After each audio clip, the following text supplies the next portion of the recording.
Someone says something to you and every cell in your body wants to respond. Not calmly, not wisely, immediately, loudly, in a way you will almost certainly regret. Maybe it's a co-worker who undermines you in a meeting and then smiles like they did you a favor. Maybe it's a family member who knows exactly which words to use to make you feel small. Maybe it's a stranger online, or a neighbor, or someone at a dinner table who seems to have made it their personal mission to get a reaction out of you. And the worst part is that they're good at it. They know your buttons, or they've found them by accident. Either way, they press them, and something in you rises. Your voice tightens, your chest tightens, your thoughts start moving fast and not clearly. And here's the trap that almost nobody talks about. The moment you react, the moment you let them pull that reaction out of you, you have already lost. Not because staying calm means letting people walk over you, but because a provoked mind cannot think, and a mind that cannot think cannot win. The Stoics understood this more than 2,000 years ago, not as a feel-good philosophy, as a survival strategy. These were men who faced war, exile, slavery, betrayal, and the cruelty of emperors, and they built a system for remaining unshakable in the middle of all of it. If you are someone who is serious about building a mind that toxic people, difficult situations, and the noise of everyday life simply cannot shake, subscribe to this channel.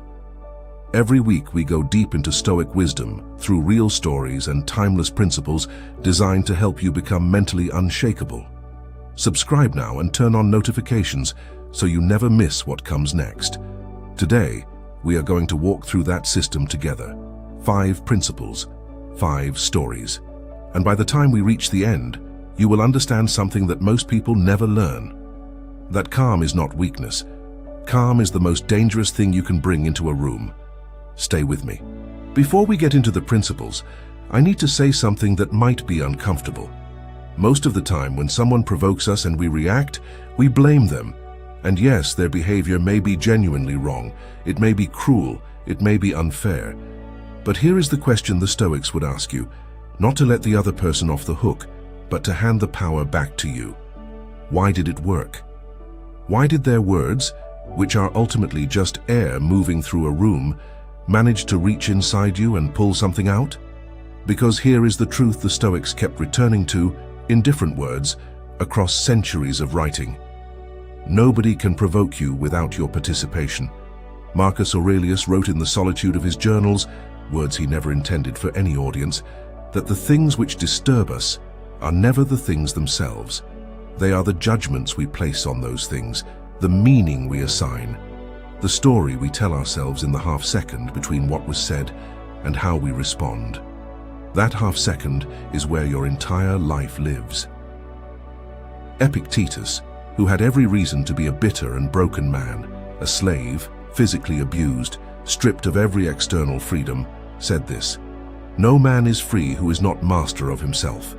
He was not talking about freedom from slavery, though he had experienced that too. He was talking about something deeper, the only freedom that cannot be taken by force. The freedom to choose how you respond to the world. That is what today is about. Not how to suppress your emotions, not how to become cold or detached, how to become genuinely, durably, powerfully calm, in a world that is constantly trying to pull you away from it. Let's begin. 1. The cost of taking the bait. Imagine a man named Marcus. He is 52 years old, and for the past 14 years, he has been one of the most respected project managers at a mid-sized engineering firm in Ohio. He is methodical, dependable, and known for keeping his head when deadlines collapse and clients change their minds at the last minute. His team trusts him, his superiors rely on him, and then a new director arrives. His name doesn't matter. What matters is the pattern he establishes almost immediately. In team meetings, he interrupts Marcus. In emails, he subtly rewords Marcus's ideas and presents them as his own. In front of clients, he makes jokes, the kind that have just enough plausible deniability to avoid being called out directly. Marcus, always the cautious one. We need a little more fire around here, don't we? And Marcus, who has spent 14 years building a reputation for professionalism, does something he never expected himself to do. He starts reacting. A sharp comment back in a meeting, a terse email reply at 11 at night, a conversation with a colleague that he knows will get back to the director. and every single time he reacts he feels momentarily better and permanently worse, because here is what Marcus couldn't see from inside the situation. Every reaction was giving the director exactly what he wanted. Proof that Marcus could be rattled, proof that Marcus could be diminished, and worse, every reaction was slowly shifting how Marcus's team saw him. The steady, reliable presence was becoming someone reactive, someone emotional, someone who could be provoked. The director hadn't beaten Marcus in any meeting or any project. He had beaten him in the only arena that actually mattered, Marcus's own mind. Now let's travel back to ancient Rome, to the court of Emperor Nero, one of the most volatile, dangerous, and unpredictable men to ever hold power over the Western world. Seneca served in that court. He was Nero's advisor, his tutor, the man tasked with helping shape the mind of an emperor who was, by most accounts, unshakeable. Seneca watched colleagues destroyed by Nero's paranoia. He watched men lose everything for the crime of being too successful or too honest, or simply too present on the wrong day. He could have become bitter. He could have become panicked. He could have spent every day trying to outmaneuver the chaos around him. Instead, he wrote letters. He thought deeply. He cultivated something inside himself that the chaos around him could not touch. He wrote to his friend Lucilius, "The first thing philosophy promises us is the feeling of fellowship, of belonging to mankind and being members of a community." And elsewhere, in words that feel startlingly modern, we suffer more in imagination than in reality. What Seneca understood, and what Marcus the project manager had to learn the hard way, is that a provocation only becomes powerful when you agree to fight on the provocateur's terms. The director wanted Marcus reactive, wanted him loud, wanted him to look like the problem. The moment Marcus stopped reacting, stopped showing up to fights he hadn't chosen, the dynamic shifted completely. Not because the director became kind, because Marcus stopped being a target worth hitting. Here is the first principle the Stoics offer us.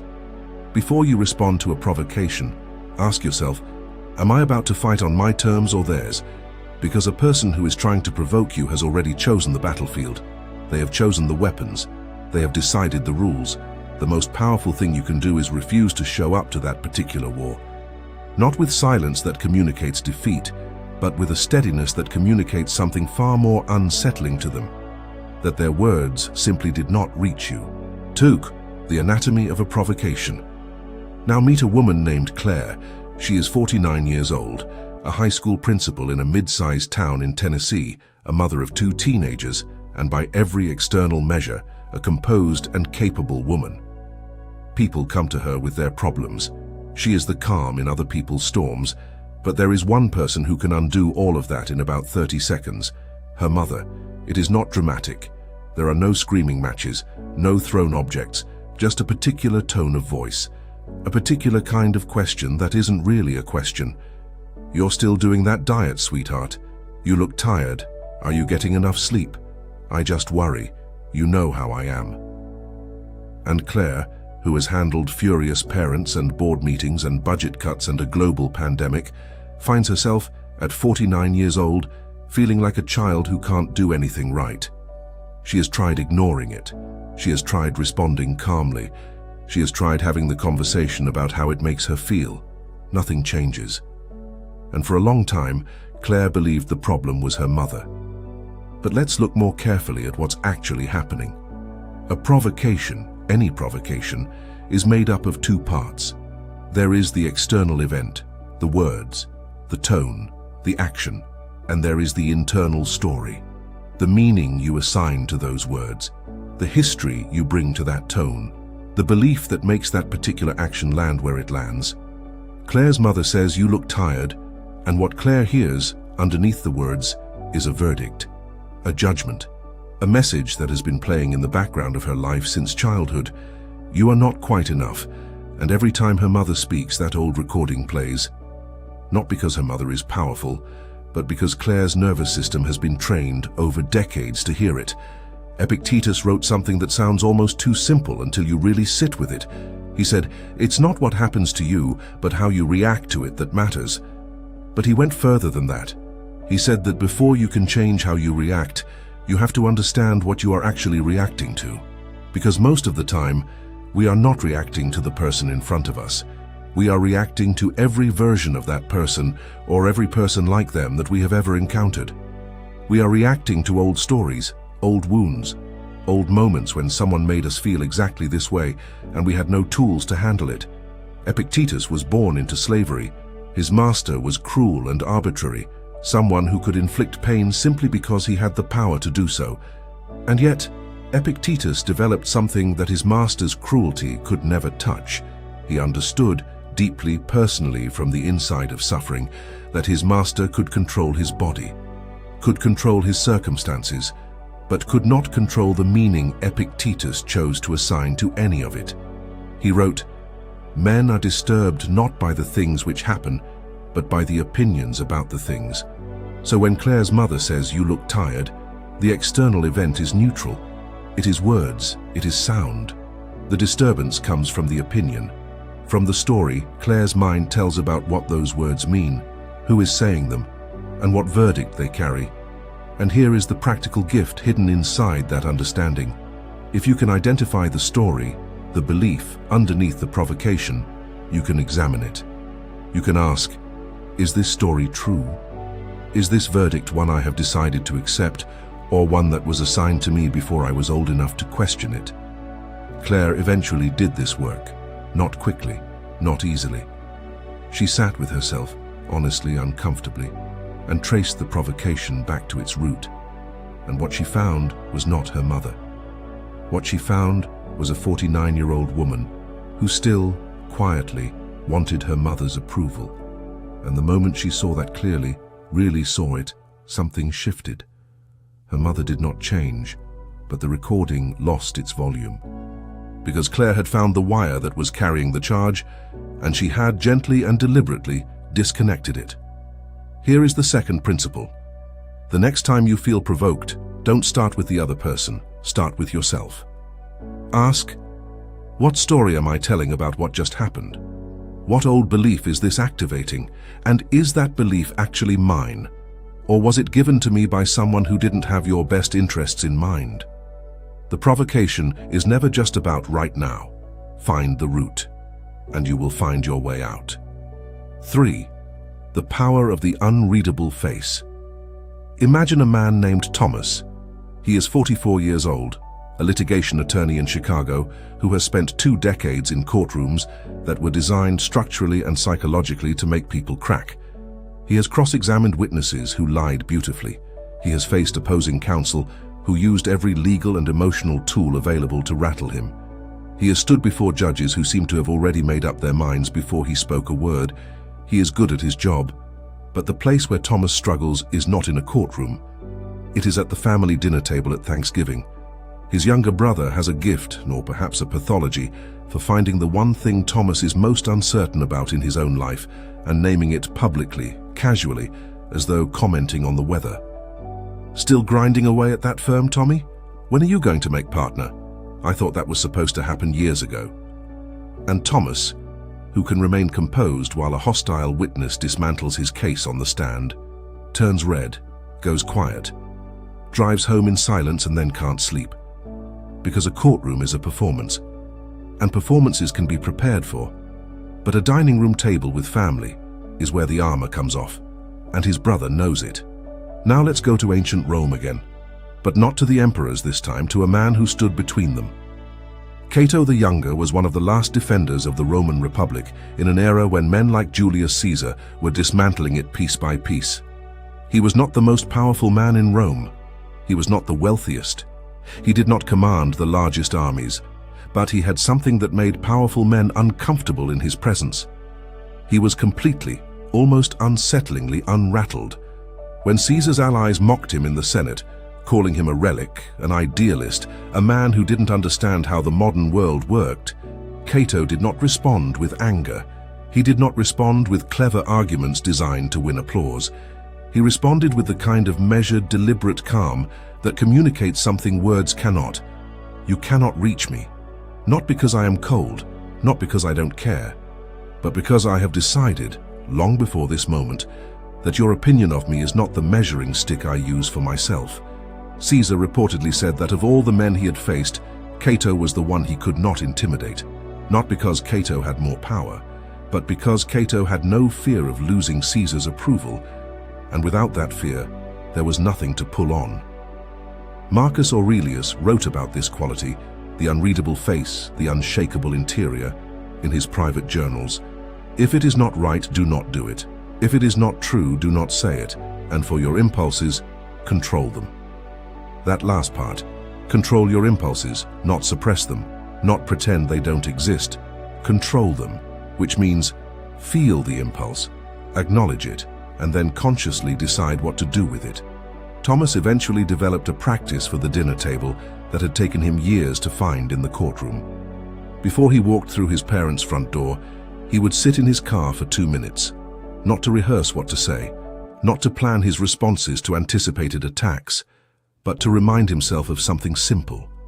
His brother's comments said nothing about Thomas's career. They said everything about his brother's need to establish a hierarchy at a table where he otherwise felt small. And once Thomas saw his brother not as a threat to be defeated, but as a frightened man performing dominance for an audience of people who mostly weren't paying attention, the comments lost their power almost entirely. He still felt the initial flicker of irritation.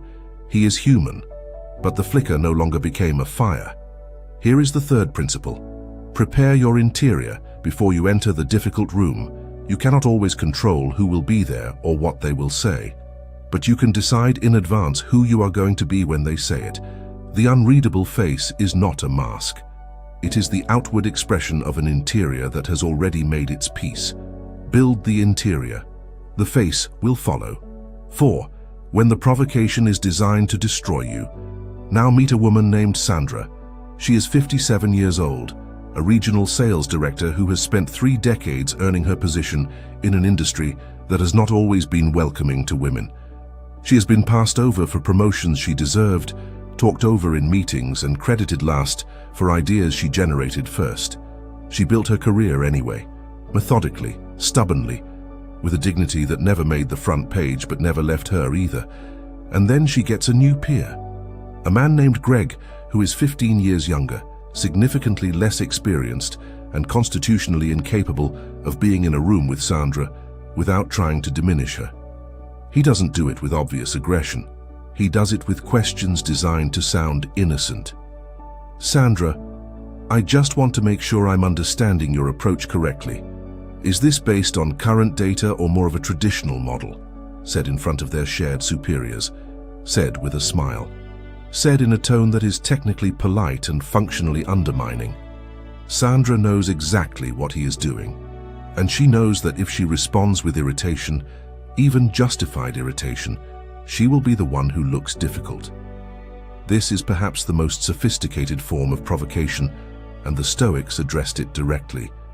Because sometimes the provocation is not clumsy or emotional, sometimes it is calculated, strategic, designed specifically to make you appear unstable in front of people whose opinion of you matters. Let's go back to Marcus Aurelius, not as emperor now, but as a young man studying philosophy in Rome, sitting at the feet of a teacher named Junius Rusticus, who introduced him to the works of Epictetus. Marcus was the heir to the empire. People flattered him constantly. People agreed with everything he said. People were afraid to challenge him because of who he was going to become. And yet he sought out teachers who did not flatter him, advisors who told him when he was wrong. He wrote in his journals, with a self-awareness that is almost startling in a man of his position, "Never esteem anything as of advantage to you that will make you break your word or lose your self-respect." And then, more pointedly, how much more grievous are the consequences of anger than the causes of it? How much more grievous are the consequences of anger than the causes of it? Sandra understood this at a structural level. If she reacted to Greg's questions with visible irritation, she would confirm the narrative he was quietly building about her, that she was territorial, defensive, past her prime. If she ignored them entirely, they would continue unchallenged and gather credibility. But there was a third option, one that the Stoics would have recognized immediately. She could respond with complete calm, with specificity, with the authority of someone who has nothing to prove and nothing to fear. Great question, Greg. The approach is based on data from the last 6 quarters, which I'm happy to walk through in detail if it would be useful to the team. Not sarcastic, not cold, not loud, simply accurate, grounded, demonstrating competence so clearly and calmly that the question's hidden agenda became visible to everyone in the room without Sandra having to name it. She gave no reaction, she gave a response. And there is an enormous difference between those two things. A reaction is involuntary. It comes from the wound. A response is chosen. It comes from the person you have decided to be. Here is the 4th principle. When the provocation is designed to make you look unstable, your calm is not just a virtue, it is your most powerful argument. You do not have to defend yourself loudly to defend yourself effectively. The person who remains grounded, specific, and unhurried in the face of a calculated attack communicates something that no amount of clever arguing can convey. They communicate, I know exactly who I am, and nothing you say in this room has the power to change that. 5. The long game. Finally, there is a man named Raymond.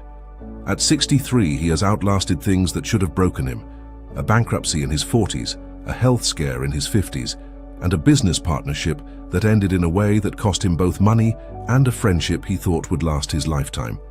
He has rebuilt slowly and without drama. He runs a small but profitable landscaping company now, employs 11 people, and is quietly proud of what he has made from what was left. But Raymond carries something he has never quite been able to put down. There is a man in his industry, a competitor, someone he once considered a colleague, who has spent the better part of a decade taking small, consistent shots at Raymond's reputation. A comment here, a raised eyebrow there. The kind of sustained, low-level provocation that never rises to the level of confrontation, but accumulates over time into something that feels like a weight. Raymond has thought about responding directly, many times. He has drafted emails he never sent, imagined conversations that never happened, run through scenarios at 2 in the morning where he finally says what he has always wanted to say. But he never does.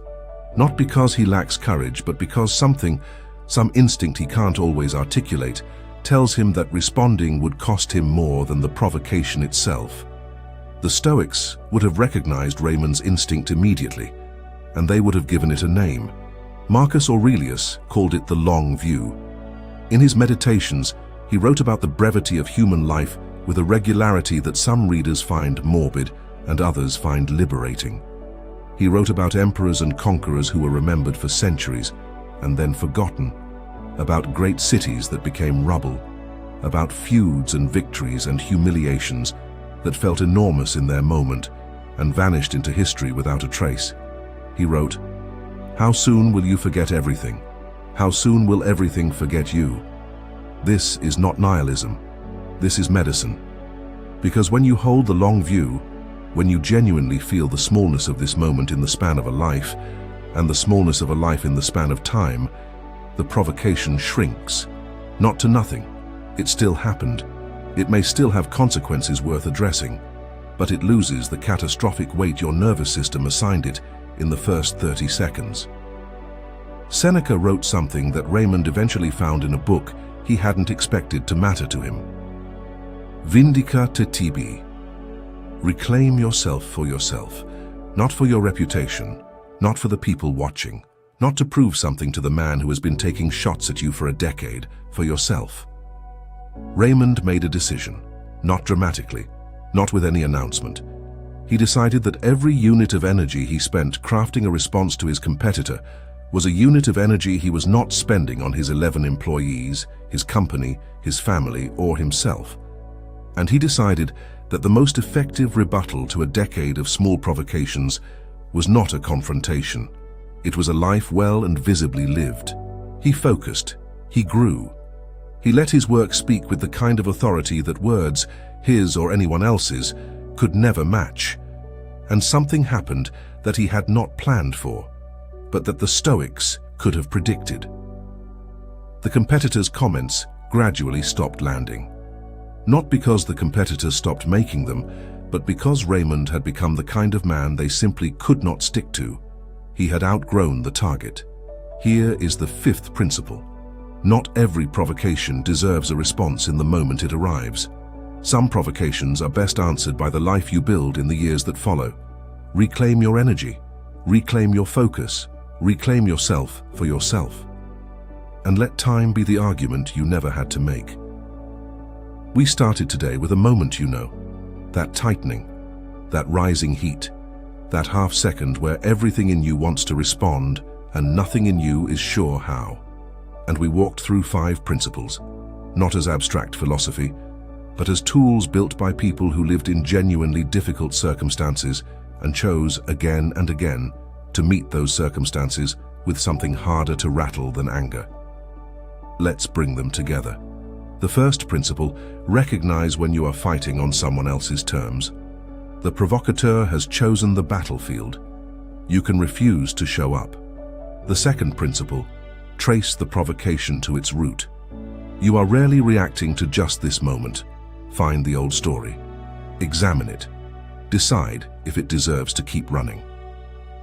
The third principle, prepare your interior before you enter the difficult room.